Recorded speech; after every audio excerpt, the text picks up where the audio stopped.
안녕하세요. 주안가족 여러분, 김성민 목사입니다. 오늘 하루도 보이진 않지만 우리 삶에 언제나 함께 하시고 개입하시는 위대하신 하나님을 바라보며 그늘 가운데 설 수 있는 축복의 하루가 되기를 주의 이름으로 바랍니다. 2023년 2월 21일 오늘의 주만나는 배우의 하나님을 보라라는 제목으로 사사기 14장 15절에서 20절 말씀을 묵상하고자 합니다. 삼손은 나실임에도 불구하고 하나님을 향한 믿음과 사랑과 싸움의 대상을 분명히 하지 못했습니다. 그러나 하나님의 인도하심은 삼손의 인간적 연약함을 뛰어넘으셨습니다.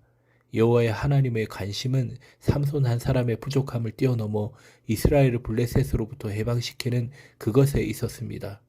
어떤 때는 여호와의 영이 삼손에게 강하게 임했고 또 어떤 때는 여호와의 영이 삼손에게 갑자기 임하기도 했습니다.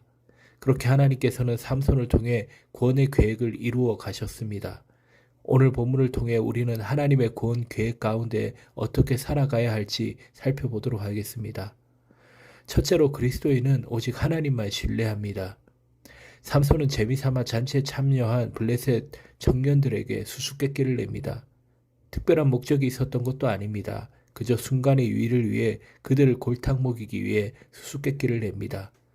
삼손이 이곳에 온 목적은 블레셋 여인이었던 딥나의 여인을 보고 한눈에 반하여 결혼하기 위하여 왔던 것입니다. 이방 여인이기 때문에 당연히 결혼할 수 없었고 부모는 반대했습니다. 사사기 14장 3절입니다. 그의 부모가 그에게 이르되 내 형제들의 딸 중에나 내 백성 중에 어찌 여자가 없어서 내가 할례받지 아니한 블레셋 사람에게 가서 아내를 맞으려 하느냐 하니 삼손이 그의 아버지에게 이르되 내가 그 여자를 좋아하오니 나를 위하여 그 여자를 데려오소서 하니라. 당연히 깊은 관계나 교감을 가지지도 않았습니다. 그저 내가 그 여자를 좋아한다고 내 눈에 보기에 좋다는 단순한 이유뿐이었습니다. 그러나 이것은 그저 삼손의 짝사랑이었을 뿐입니다. 블레셋 청년들은 삼손의 수수께끼에 당황합니다. 그래서 그들은 삼손의 아내가 될 이 딥나의 여인을 이용하기로 작정합니다. 그들은 이 여인에게 삼손을 깨워서 수수께끼의 답을 알아내라고 협박하고 여인은 삼손에게 울면서 답을 달라고 말합니다. 결국 삼손은 여인에게 답을 알려주었고 여인은 블레셋 청년들에게 답을 그대로 전달합니다. 일반적이지 않은 일이었고 오직 삼손만이 알 수 있었던 정답이었습니다.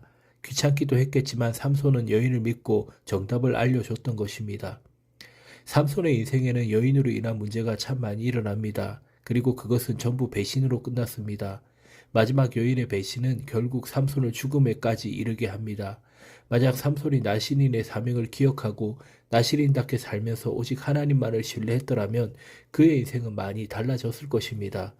하나님의 구원 계획 가운데 정하신 뜻이 있으시기 때문에 삼손을 이렇게 사용하셨겠지만 그 결말을 아는 우리가 삼손의 이야기를 볼 때 아쉬움이 참 많습니다.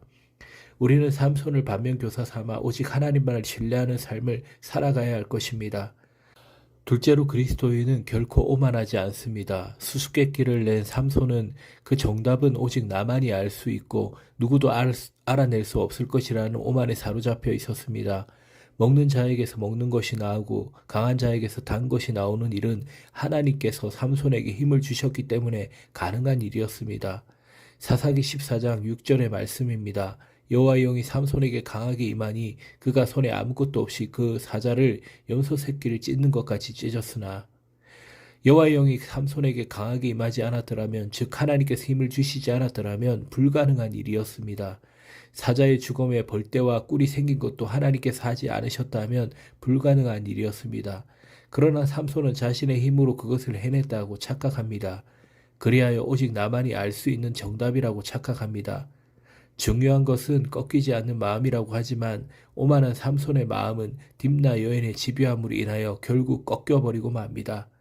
성경은 우리에게 오만함은 물론 오만한 자리에 자리도 앉지 말라고 경고합니다. 시편 1편 1절입니다. 복 있는 사람은 악인의 꾀를 따르지 아니하며 죄인들의 길에 서지 아니하며 오만한 자들의 자리에 앉지 아니하고 삼손의 모습을 보고 있으면 자신감을 넘어서 오만한 모습이 느껴집니다. 하나님께서 우리에게 주시는 힘으로 인한 자신감은 충분해야 합니다. 오히려 흘러 넘쳐야 할 것입니다. 그러나 하나님 없는 자신감은 오만입니다. 그래서 하나님 앞에 칭찬받는 다윗의 모습은 하나님께 묻고 또 묻는 가운데 나타났습니다.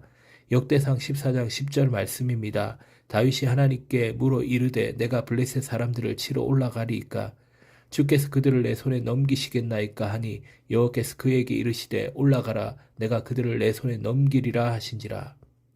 다윗은 하나님의 말씀에 근거하여 자신감을 가지고 나아갈 수 있었던 것입니다. 우리는 하나님만을 전적으로 의존하고 신뢰하는 가운데 살아가야 하겠습니다. 세상을 살아가며 자신감을 가질 수 있는 이유, 우리 자신감의 근거는 오직 예수 그리스도께 있습니다. 왜냐하면 우리 주님께서 이렇게 명령하셨기 때문입니다. 너희가 환난을 당하나 담대하라 내가 세상을 이기었노라. 우리 주님께서 이미 승리하셨기 때문에 내 스스로의 힘을 의지하는 것이 아니라 오직 우리 주님을 의지하는 가운데 오늘도 세상에서 승리하는 삶을 살아가기를 주의 이름으로 바랍니다.